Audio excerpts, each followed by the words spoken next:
I think on this show, I'm pretty much on the record as being someone that is a big believer that Greg Sankey's the best commissioner in college football.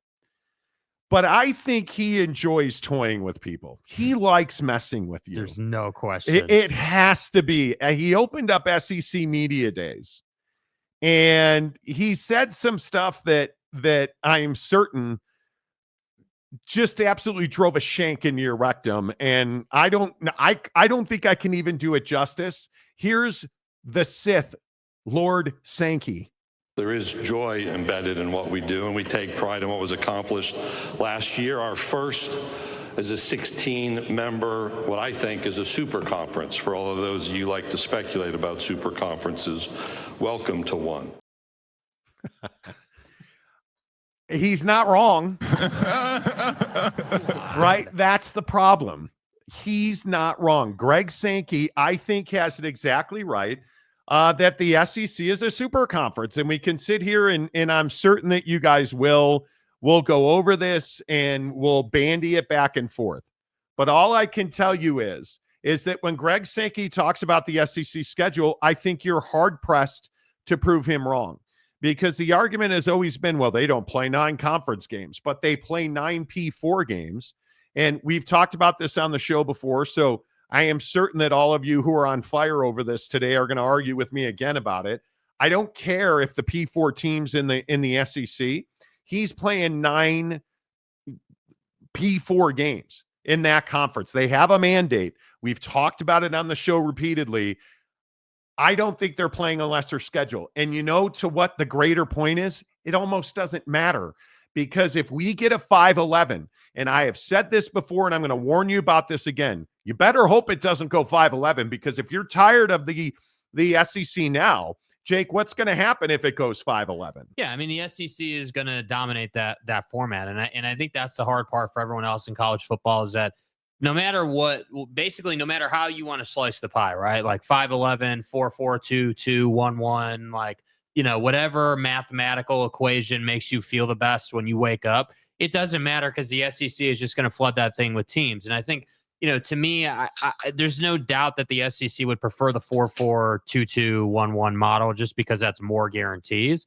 But let's not sit here and pretend that in a 5-11 situation, the SEC would not have 4 teams in, because I think we all know that in a 16-team format, the SEC most certainly would be pushing 50% of that, I think, based on their scheduling, based on the fact that you're talking about a format that really opens up the floodgates to basically anyone that's playing a strong schedule, which means that the SEC, in fact, has more access than they would now. And that's the great misnomer, right? Like, if you listen to Brett Yormark, he's going to tell you, hey, well, you know, we want to earn it on the field, right? Like, we're a big proponent of winning football games and earning it on the field. And, you know, Joey McGuire at Big 12 Media Day talking about how he would love to play at home and home with LSU. And so the Big 12 is basically doing this whole thing where their stance and their posturing is, hey, we're more than happy to play the SEC. We're more than happy to play these big games.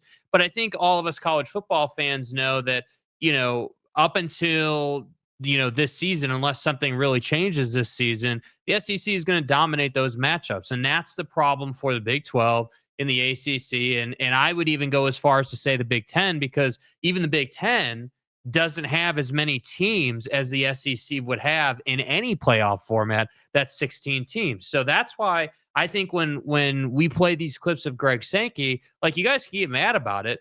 And I do think it's funny that he's sitting at the dais at SEC Media Day, you know, saying, hey, we're a super conference. I just think the you know, the act of that is funny. It's funny that he has the bravado to say that. No, he's not wrong, but he is being brash. He is saying, hey, Brett Yormark, love you, dude, but let me put you in check. Let me check you. Let me let you know that you're not, in fact, at the top of the totem pole. And let me let you know that you're, in fact, competing for the 3rd and 4th spot on the totem pole. Because that's what this is. This is a let me flex on you. Let me throw some numbers at you. Let me talk a big game. And he's made a habit of this over the last month. We've been playing clips of Greg Sankey basically saying, here it is, whether you like it or not.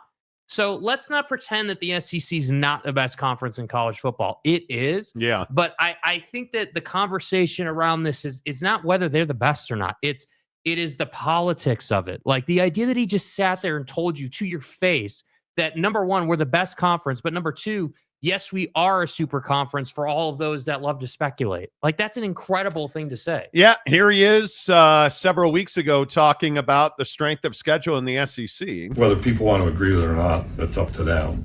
We can go through the analytics and show the rigor of our schedule is different than anyone else's, period.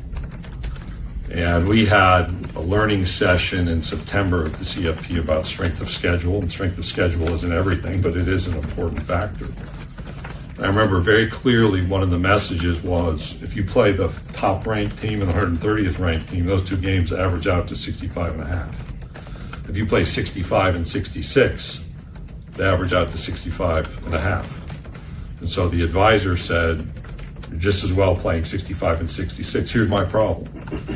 But for maybe one, maybe two teams in a year, we don't have 65 or 66, and everybody else has a group. Is he wrong? No, he's not wrong. Then you hear what he said today, and I'm going to play it unedited, and I want you to understand what I'm looking for out of the Greg Sankey haters who seem to come out of the woodwork on this show. Tell me what he is saying that is wrong. It is absolutely, fully, 100% correct that in the SEC we play 8 conference games while some others play 9 conference games. Never been a secret. Second, it's also correct that last season all 16 members of the Southeastern Conference played at least 9 games against what you would label power opponents. We had several that played 10 of their 12 games against power opponents. Some conferences have that, some don't. The same will be true this year. And we have Washington State, and we're obviously transitioning in the Pac-12 that's included in that group. And we again have several of our football teams that have 10 of those power games embedded within their schedule. I don't believe there's anyone looking to swap their conference schedule and its opponents with the opponents played by Southeastern Conference teams in our conference schedule, be it 8 or 9. I handed out a bunch of stats that created a stir in Destin that showed there's a rigor here that is unique. I mean, it's not rocket science, right? You can't say it better than that. Right? Like, you simply can't put it into words better than what he just did. And first of all, dude deserves, as usual, a load of credit for how prepared he is. Right? I always enjoy, whether you like what he's saying or not, I always enjoy listening to the dude speak because he's just really good at it, number one. Number two, I don't think it's necessarily about what he's saying. We know that you play a tough schedule. We know that your schedule is better than 90% of college football, whatever the analytic is. That's right. What stands out to me is he's going after other leaders in college football. He's saying, hey, like, we play 8 conference games. You guys play 9 conference games, but we have a mandate in the SEC that you got to play 9 power conference games. Like, what you call power teams, what you would call a power opponent. Like, he's going after people. And I think that the whole point here, the whole reason for the exercise at Media Days for Greg Sankey is to say, hey, like, yes, we're the best. Yes, you need to acknowledge it. No, I don't care if you don't like it. And we're going to drive our value. And our value is more valuable than your value. Yeah, and I think there's no question that he's also saying, I don't really care what you think, because as I told you at the summer meetings, the spring meetings, SEC Media Day, we play 9 P4s. Like, literally the whole year. And the part that I think people struggle with is what he said at the end. You don't want to play our schedule. You don't want your conference, any team in your conference, playing our schedule. Facts. And I agree with him. I think when you look at the SEC schedule, it's hard to argue. Like, if you're a Washington State fan or a Pac-12 fan, that was a shot over your bow right there, because he said, while they're transitioning, so for another year, Washington State and Oregon State are considered a P4, and then that goes away while they're transitioning. So that was something that I think flew under the radar. But you listen to what he's saying. He's calling out the Big 12, the ACC, the Big 10. Why do you think there's this big fracture between the Big 10 and the SEC? Well, as I've been telling you for 3 weeks now, and you guys have been telling me how wrong I am, but again, I'm just going to stand on business. Mm-hmm. I'm going to continue to tell you the Big 10 knows 5-11 is bad for its business. If the college football playoff goes with 5 AQs on the conference champions, P4 champions, 1 G5, 11 at large, who's getting the majority of those 11? Well, the answer is the SEC. And I think everybody's aware of that. The problem is if you're the Big 10, you don't want that. You want to make sure you have multiple teams. And in most years, let's be honest, the Big 10 is going to get multiple teams. But you want to make sure that you have multiple teams in the college football playoff. And if it goes 5-11, I think if all things remain level and equal, and I don't know why they wouldn't, the SEC has a massive advantage in that. And they're happy to play 9 conference game and 10 P4. Because at that point, if it goes 5-11, what essentially is Greg Sankey said? If we're going to go 5-11 and we're going to agree to play 9 conference games and 10 P4 games, strength of schedule is going to matter. Strength of opponent is going to matter. There's no question about that.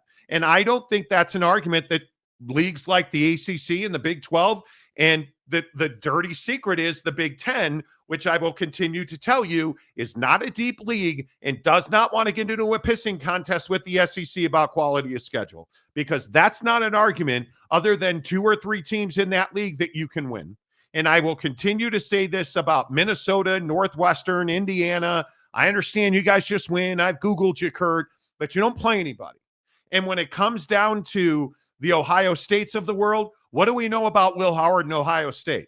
They couldn't win in Eugene. But what does that tell me? They went to Eugene to take on Oregon. That is one of the rare occasions where you had Titan versus Titan in that league. And you better take notice of that, because if this college football playoff goes 5-11, that's a huge advantage for the SEC based on strength of schedule. Yeah, and I don't think the Big Ten can afford to have 2 teams in the CFP. That's not good enough. No, it's not. You need to have 4, at least, in my opinion, in a 16-team format, because you know the SEC is going to have at least 4. And in my opinion, I would not at all be surprised to see on an average year, see them have 5 or 6, only because of the strength of schedule and the fact that the formula that the committee is going to use to put teams into the playoff is being evaluated. Brett Yormark told that to you guys last week. So again, if Brett Yormark is saying, hey, we're Mac Rhodes and company are evaluating the process, I think he said, working on it. Like, what that really means is, hey, well, we have to make it fair across the board, because, and I know we're talking about Greg Sankey, but I think the thing you have to understand, the thing about Darth Sankey is that, the other people around him also tell you a lot about what he's doing. And if Brett Yormark is going to sit here and say things like, hey, well, great leadership in Mac Rhodes at Baylor, who never goes to the CFP, is evaluating the process. Like, dude, we get it. You're basically trying to make us feel good about the Big 12's chances and the ACC's chances. Wait. What you want to talk about people surrounding? What did Greg Sankey say? First year at 16, we had great success. Our new partners, Texas. So remember, all of you jackwagons holding the door open for Texas to leave the Big 12, and I warned you. I know they're a pain in your ass, and you don't like the burnt orange, and Kevin Durant's an idiot. I totally get it. Matthew McConaughey smells. He doesn't wear deodorant. Totally get it. I want that stank in my conference if I'm the Big 12. I don't want that in the SEC. And you ran them out of the conference, and they damn near won the whole damn thing. And I just, when you look at this conference, every move that they make makes the SEC stronger. And I look at the Big 10 last year, and I continue to look at their standings, and I say, how strong is a league that allows Oregon to come in and almost win the whole thing? Well, actually, not almost. They did win the whole thing. They went 9-0, and they really ran through it like a hot knife through butter. But if strength of schedule is the dominant metric moving forward, that 9-0 is not looking so nice, is it? And again, I'll point to like Indiana. If I look at Indiana, here's Indiana's schedule. And the hard part is, again, I'm not besmirching what Kirk Signetti. Google me. All I do is win. Google me. All I do is win, bro. You win over Florida Atlantic, Western Illinois, UCLA, Charlotte, Maryland, Northwestern, Nebraska, Washington, Michigan State, Michigan, and then you got your ass handed to you by Ohio State. Oh, but then you went on to beat Purdue. Google me. You had one game on your schedule, man. And you didn't lose that game. You got boat raced. You got just annihilated by Ohio State. Yeah. So, I mean, that's where I see the issues for the Big Ten coming in, right? Like, or moving forward is that, you know, like this past playoff, I think was definitely one that had an asterisk next to it, with the idea that like the shake that Boise State got, Indiana got, certainly Penn State. Yeah. You know, you had this situation go down where you had teams get into this thing that didn't really have a leg to stand on scheduling wise, and it was just like, oh, you're 13-0, man, you must just be incredible, even though you're not playing anybody. And I think that's what's difficult is you have, like, you know, you look at Notre Dame just as an example in this conversation on the other side of the coin, like a school that has traded their say in what's going to happen for basically a guaranteed spot if you're in the top 16. So I look at this and I say, okay, well, the big advantage is going to be that the SEC continues to control the power, meaning that we're all, like, no matter what the format is, 5-11 or 4-4, 2-2, 1-1, you know, whatever you want it to be, the SEC is always going to find a way to have the most teams in so that they can walk into the room and say, hey, well, by the way, all these cool graphs and all these analytics that Greg Sankey gave us at the spring meetings, like, all those say the SEC is better than you. How different would the Big 12 be with Texas and Oklahoma? And I know that Oklahoma's down now, but that's, I mean, whether it's Lincoln or, I mean, point to the guy, Bob Stoops, point to the guys who have led that. I have to believe they'll get that right. I mean, I think when I look at leagues like the Big 12, you've got good football programs in the Big 12.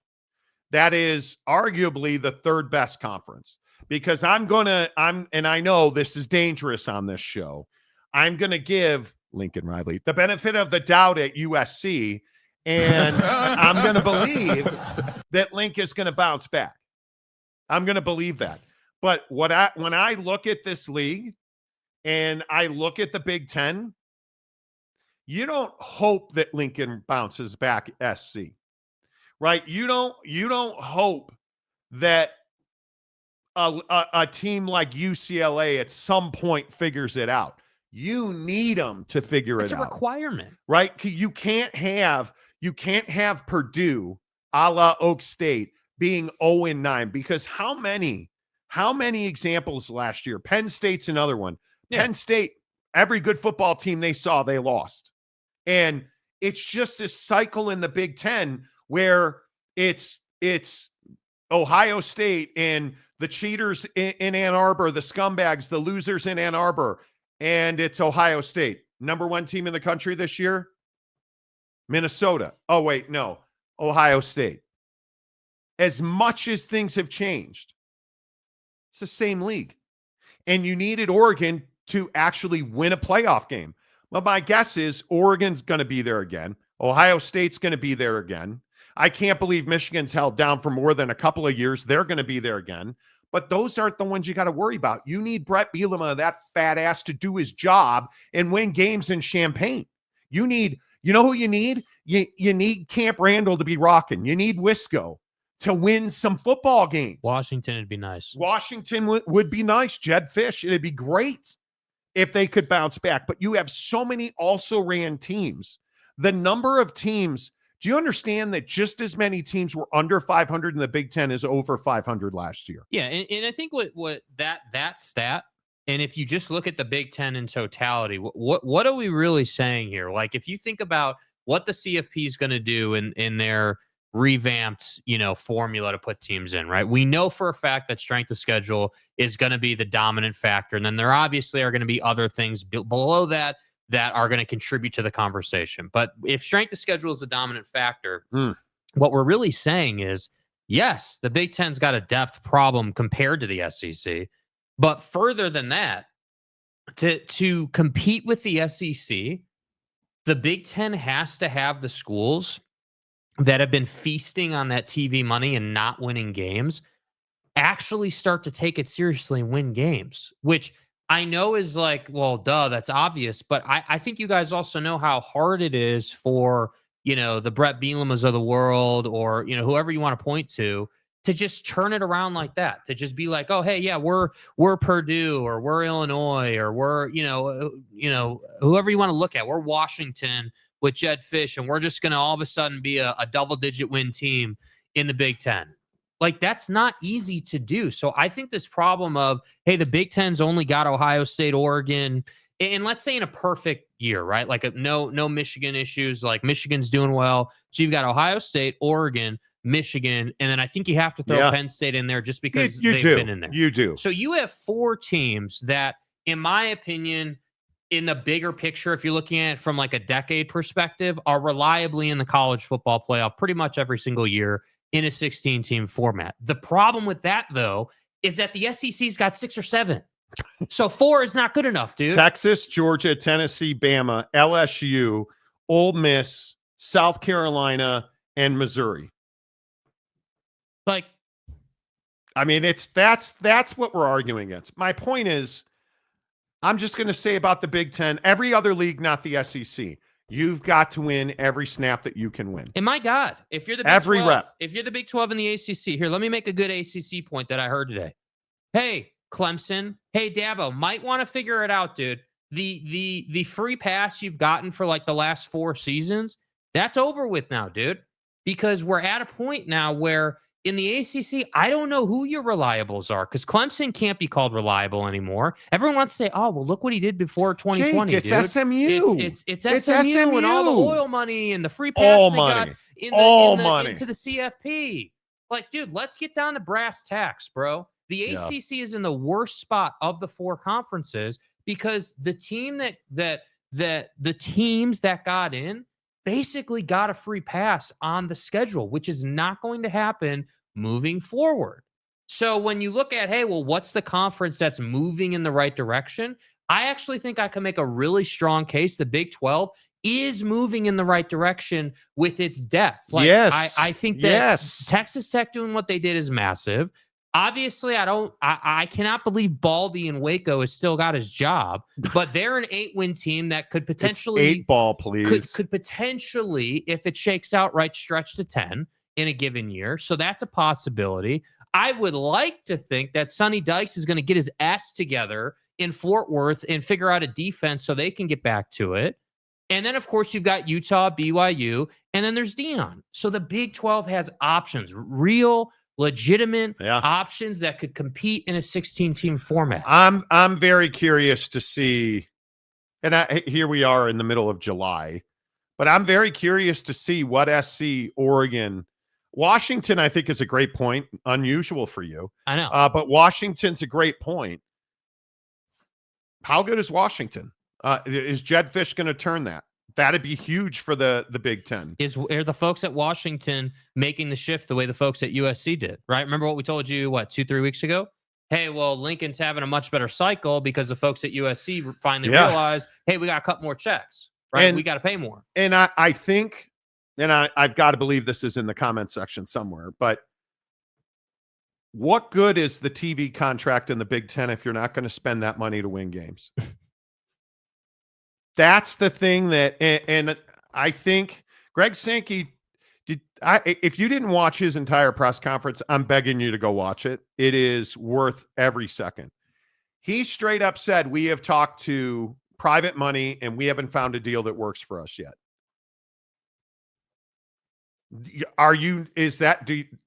Do your balls not just tighten up to your groin right there when he says that out loud? Like, if they get a big time private money deal, the game's over. Yeah. And if you're Tony Petitti in the Big Ten, I am begging you. And hell, I'm a Notre Dame fan, so I guess I really don't have a dog in the fight. I don't want to see this turn into the SEC making decisions for everybody else in college football. But We're not far from that. We're on the precipice of it. I mean, it's too, so it goes too far if you say, hey, right now, today, the SEC is making decisions for the rest of college football. But I think it harkens back to the clip we've played several times where Greg Sankey is like, hey, I want solutions, not criticism or whatever, right? Like, I'm trying to find want solutions. ideas. Here's the bite right here. I don't need lectures from others about good of the game. I don't lecture others about good of the game. And coordinating press releases about good of the game. Again, okay, you can issue your press statement, but I'm actually looking for ideas to move us forward. I mean, that's pretty straightforward. So, I guess I'm just not in a spot where I hate Greg Sankey. I think he's the best commissioner in college football.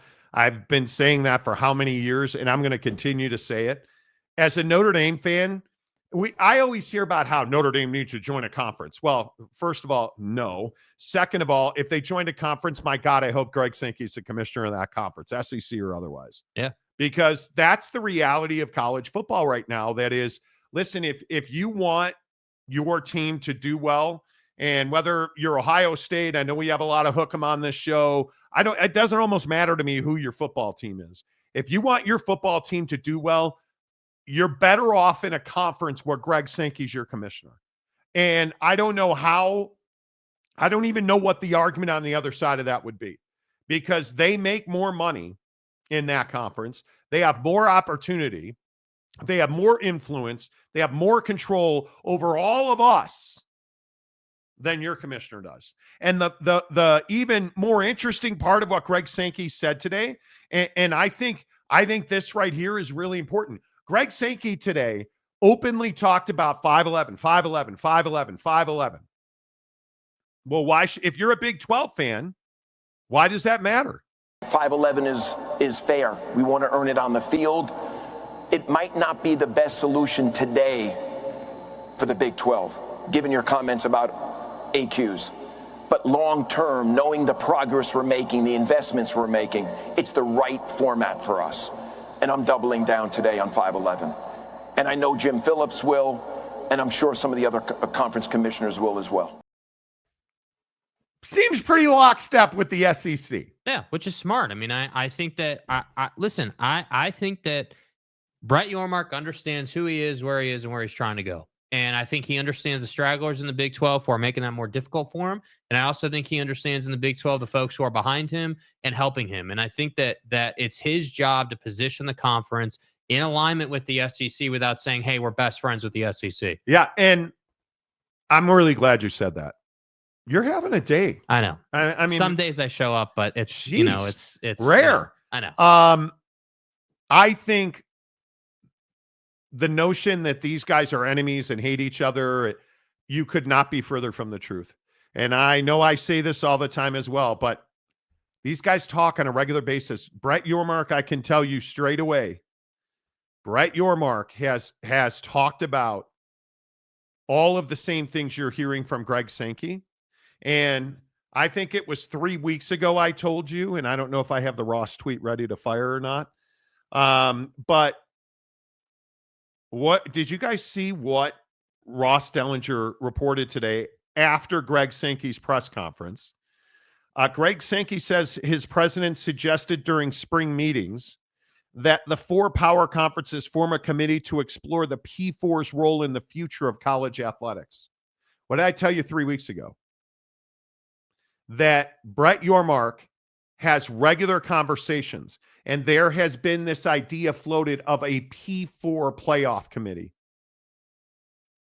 And now you have Greg Sankey, essentially the commissioner of college football at this point, saying, "Yeah, we're thinking about putting together a P4 committee, which would be commissioners and presidents of universities, the money guys, the people who control the money.